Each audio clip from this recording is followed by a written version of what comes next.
18 am I away, Jodie? Going for your licence soon? Next Tuesday. Bet you can't wait to take the Commodore for a spin. You Dad help you finish your turbo?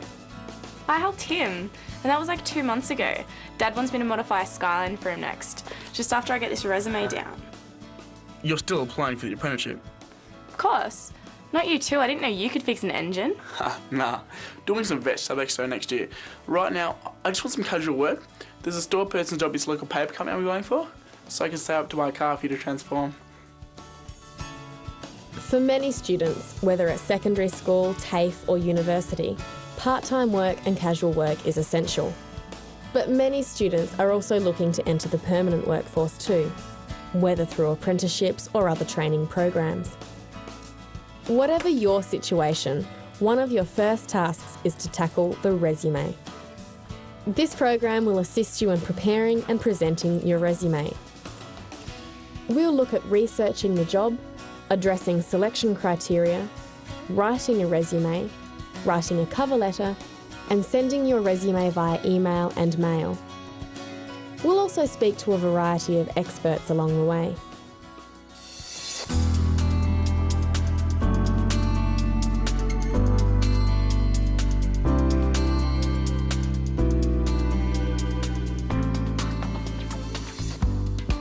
You've seen a position advertised and you want to go for it, but what's your next step? Research is an essential part of job hunting. You need to find out about the organisation you want to work in. This will help you to decide whether the job is right for you and will help you to tailor your application more specifically to the organisation's needs. There's a number of levels upon which you should undertake research. Firstly, if you have an employer in mind, you need to get a fairly sound understanding of what the industry is, what the employer does within the industry, the nature of the operations, and how the operation's going. So it's worthwhile making a few calls, checking the internet, following up, even calling into the office and picking up a few pamphlets just to find out what the company's about and getting some background knowledge to it. Also, research in respect of the information that they might want from you when you make your application. The easiest way to research an organisation is via the internet. Just enter the organisation's name into a search engine and see what you find. If for some reason the organisation doesn't have a website, don't be afraid to pick up the phone. Oh, hi Anna, look, my name's Cole Harrow. I'm ringing about the store person job advertised for. I'd like to ask a couple of questions, please. In order to do the research, you could quite simply contact the company and speak to the receptionist and ask a few questions about what they know about the company. If you've got internet access, generally most organisations would have a website that you can tap into and have a look there. You may have a look at the Yellow Pages, may have some information, or various magazines depending on what industry it is. It's also a good idea to try and talk to any existing employees. You might know some people at school or in your local area who work for the same or similar businesses. Hey Mick, what do they make you do at the paper joint? Stack boxes, shift paper, load trucks, stuff. It's alright? Oh yeah, as long as you don't mind too early or start on your Saturday morning. Like, how early? Like 5 a.m. Just as well got an alarm clock.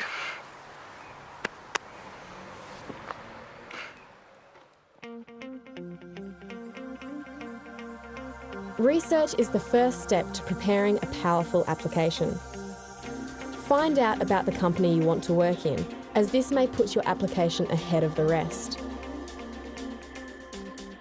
Use the internet to find out information about the company's background, such as the number of employees. If information is unavailable on the internet, don't be afraid to ring the company with your question.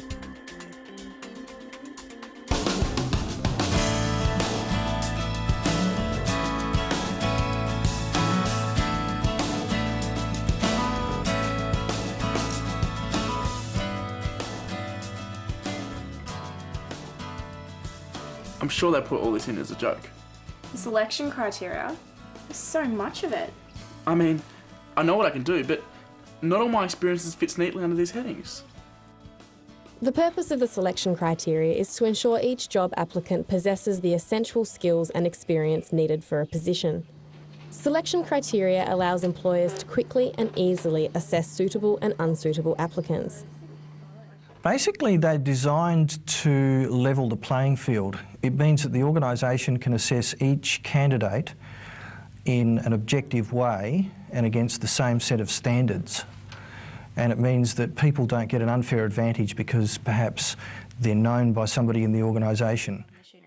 A simple way to respond to selection criteria is to copy and paste each criterion title onto a separate Word document. Follow each title with a brief outline of your relevant experience and skills as a response. It's imperative if there is selection criteria for any job that it has to be addressed specifically, and as with any response to it, it should be addressed in a way that covers the requirements, what the answers to the questions, and in such a way that it's concise and easily read. Experience in using or familiarity with hand tools and other machinery. Cool, it's exactly what I did on my vet placement. And you work part-time at a servo. And you modify cars in your spare time. You've got heaps of experience. You're gonna have to help me figure out how I'm gonna answer all this stuff. Thinking for a student who's not particularly strong on some of the criteria, that they really need to think about where are other situations that might not be in a workplace where they might actually have met those criteria.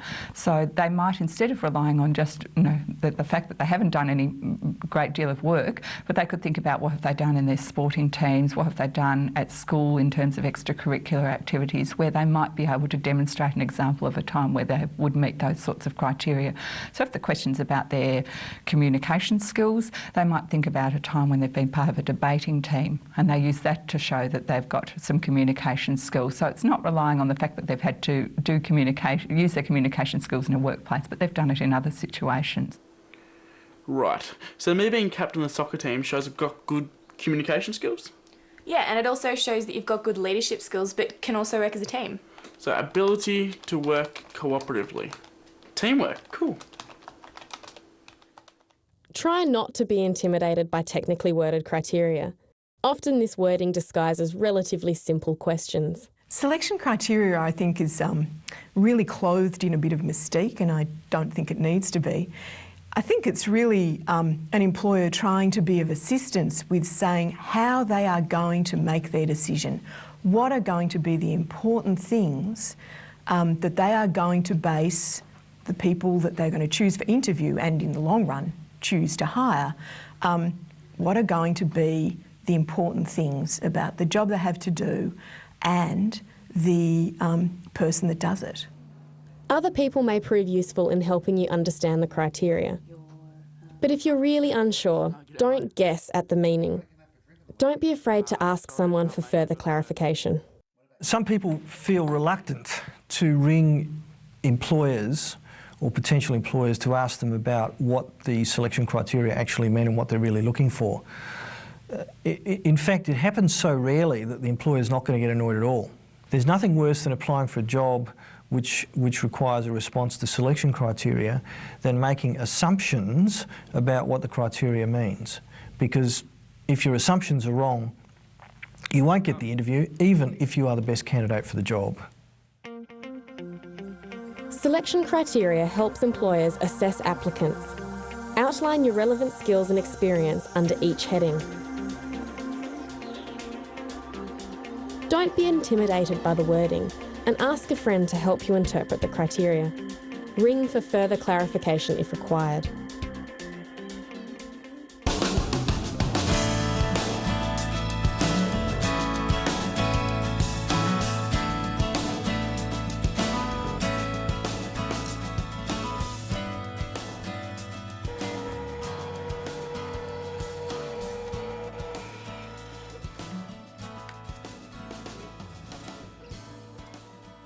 What are you doing? What? I want my resume to stand out from the crowd. I mean, it's a job at a printing place after all. Never print a resume out on coloured paper. It looks unprofessional and it doesn't photocopy well.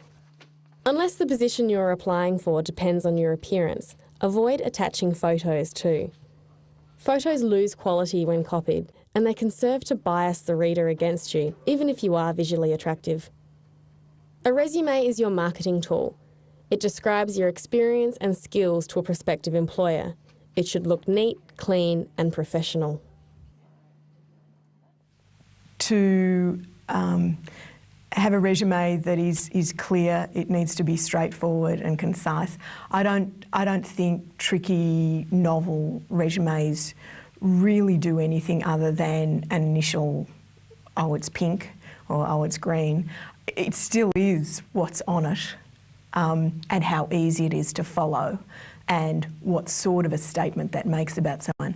I really think it's about putting the information that's important in a formatted and consistent way. I don't think borders, I don't think backgrounds on paper.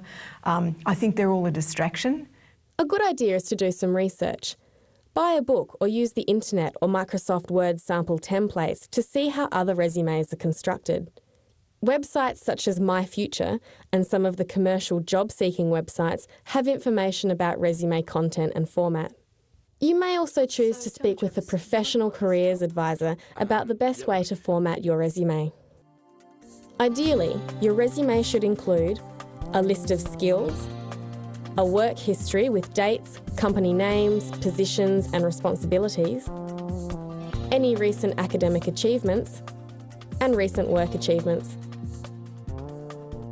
List your skills in the priority of the criteria outlined for the position. Think about your previous experiences during part-time or casual work, a school-based apprenticeship, work experience, or any vocational education industry experience. If you've done a VET program, in most cases, it will have involved a number of hours of industry experience that can be included on your resume.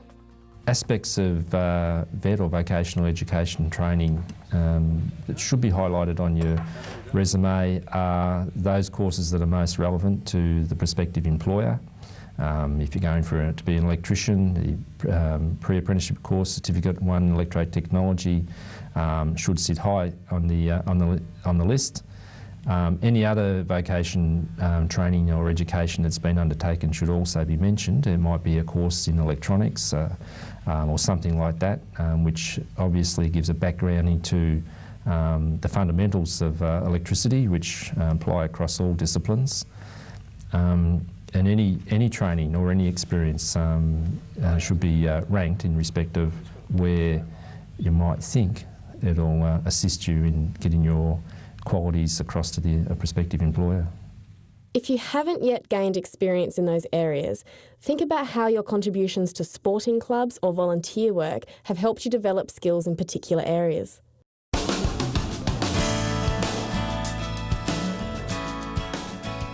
Keep your resume concise. It should run to no more than 4 pages. Ensure all contact details listed on your resume are presented in a professional manner. You shouldn't use your nickname, for example. Although my name is Anna, I wouldn't put Annie down, which is how most of my family would refer to me, because I wouldn't actually expect an employer to call me Annie. That's how I'm commonly known, but it's not appropriate for that. My professional name is Anna, and so I would have that. I would also make sure that I gave an appropriate email address in particular. A lot of students use Hotmail accounts, and the Hotmail account address might be something that's fun and funny when you're using it just with your friends, but it may not be appropriate with an employer, and it's always a good idea to have a separate account that represents your professional persona in putting in your application together. The same goes with your phone number, and thinking more broadly, if they're going to ring you up on the phone, you want to make sure that your phone message would give the same professional appearance, so it wouldn't be a joking message, it would be something more professional. Include contact details for at least 2 referees. These could be teachers or trainers, former employers, neighbours or other people in the community. For a young person leaving school, referees can come from a number of different groups of people. I think teachers are really important. There'll always be one teacher that you've had throughout secondary school that has taken an extra interest in you or that you felt you had a special bond with. Teachers are fantastic referees. They have plenty of experience to be able to describe to a future employer what they've seen on a daily basis over what can often be a very long time in a young person's life. So I think teachers are great. I also think sports coaches.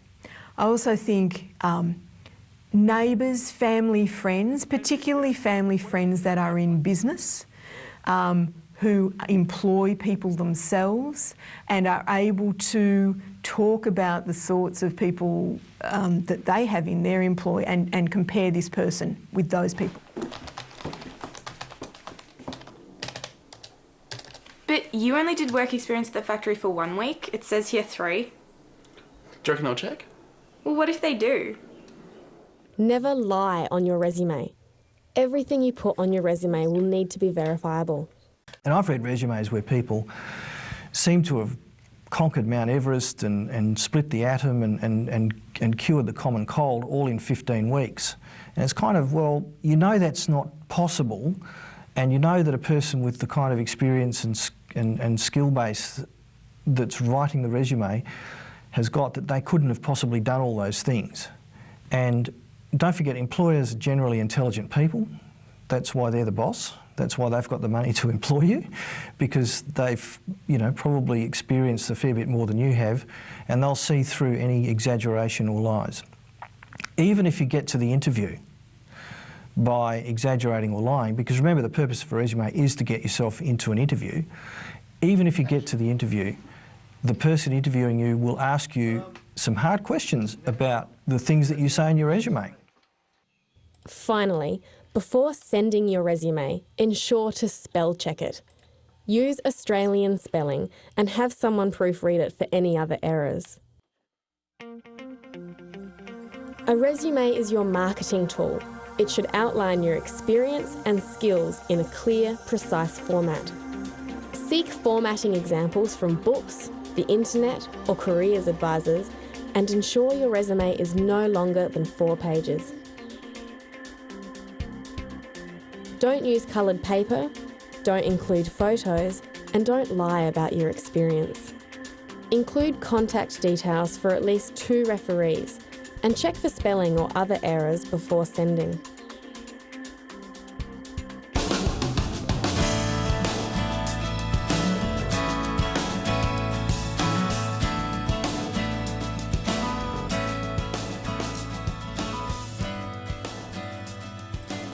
Hey Jodie, come here for a sec. What? I'm about to hit send. No, wait. What? Has someone checked over your cover letter? What? Well, you can't just send your resume off by its own. You need to introduce yourself first. Oh.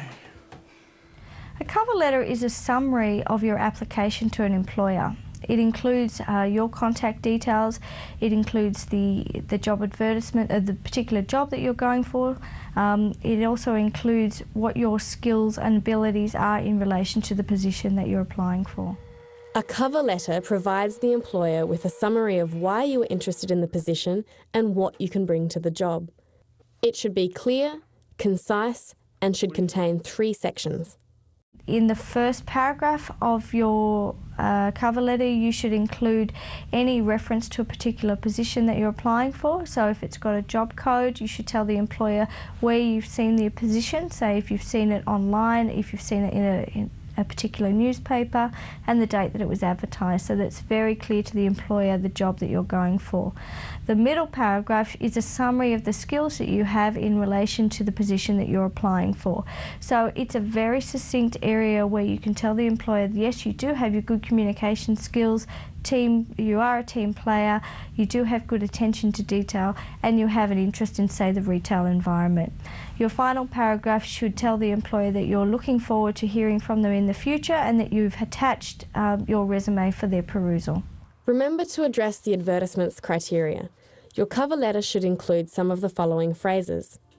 The skills I bring to this position are: the following achievements demonstrate I'll make a good contribution. I look forward to the opportunity to further discuss. The cover letter should contain your contact details and the contact details of the person to whom you are applying. Let the person know that you are going to follow up the letter, that should you not have heard for a week, you will make the phone call and pursue the opportunity further. What do you think? Dear Sir, Madam. It's a bit formal, don't you think? I didn't know who to address it to. Well, why don't you give him a call? I'm sure they'd prefer if you address them by name.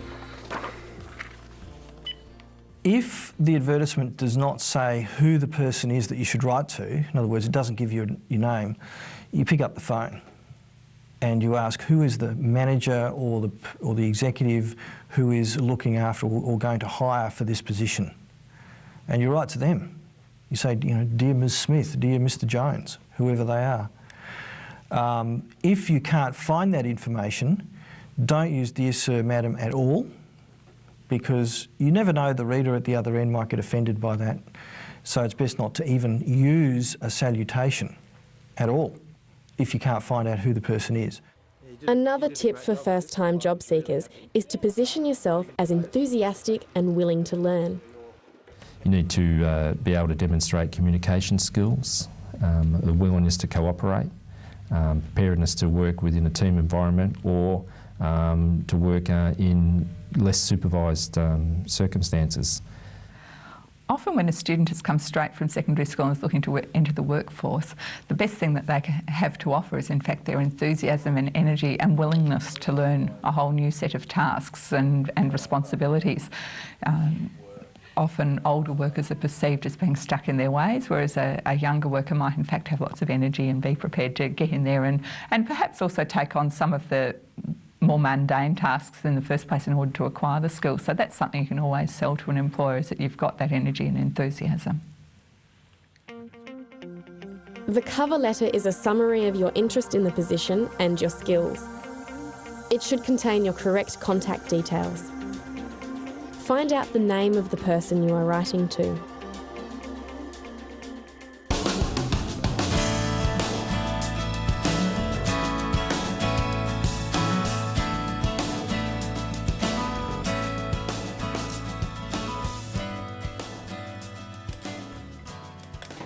Done. Me too. Are you sending yours by post? Yeah, well, I sent a bunch of applications over email, but one garage asked for it the traditional way. The majority of employers prefer to receive resumes and cover letters by email.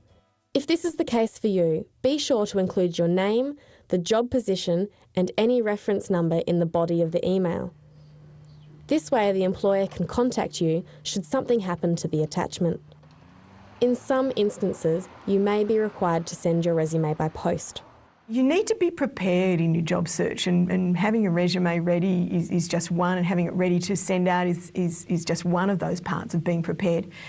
Have big enough envelopes. It should be A4. It shouldn't be folded. It's going to go into a file. It needs to be flat.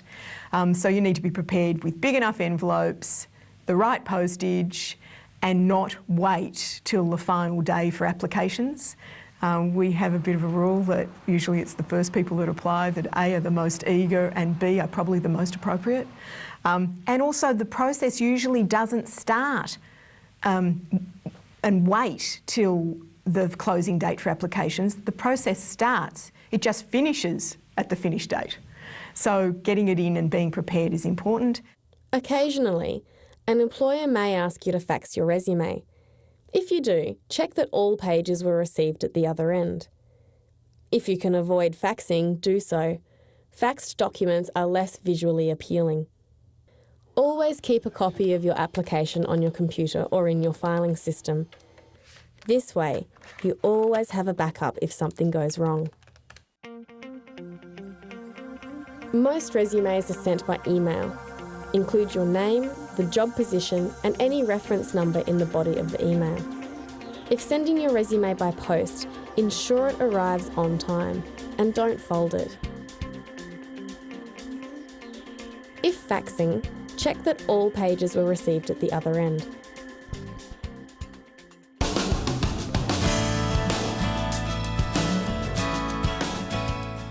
Putting in a job application is serious business. With many people vying for the same position, you need to make your application stand out from the crowd.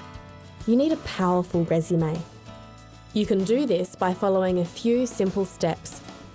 Do your research, follow the criteria, use your resume to present your best skills and experience, include a well-constructed cover letter, and ensure your resume arrives on time and in top condition.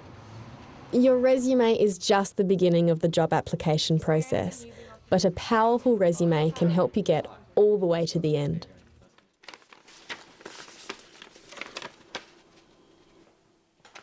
They asked me for an interview. Cool, me too.